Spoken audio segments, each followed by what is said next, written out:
Okay, let me expose Trisha அண்ணி a little bit. இதை நீங்க சுச்சி லீக்ஸ் பார்ட் 2ஆவே வச்சுக்கலாம், நோ ப்ராப்ளம். ட்ரிஷா அண்ணி போடாத ஆம்பளையே இல்லப்பா, அவங்க போடாத ஆம்பளையே இல்ல. Can I tell you one incident which Vikram narrated to me? ட்ரிஷாவே விக்ரம்ட்ட சொல்லிச்சான்.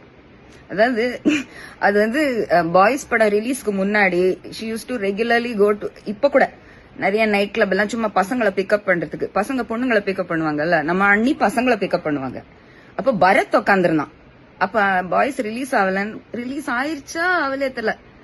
ஏய் he's very cute, I want to sleep with him to night அப்படின்னு பிக் ஹிம் அப் அப்படின்னாங்க. அவன் வந்து ஹலோ அப்படின்னு இங்கிலீஷ் தெரியாம சொன்னாரு, ஐ டோன்ட் வாண்ட் அப்படின்னு போயிருச்சான். இப்படி இது ஒரு praying mantis that picks up boys, ruins people's lives. எத்தனை பேர் வாழ்க்கையை கெடுத்திருக்கு ட்ரிஷா. அட்லீஸ்ட் இந்த தமிழ்நாடு எலெக்ஷன் இத்தனை பெரிய டர்ன் அவுட் ஓட்டர்ஸ் வந்திருக்காங்க, அவங்களையாவது அவமதிக்காம இருங்க. அவங்களாம் என்ன ட்ரிஷாக்கா ஓட் போட்டாங்க?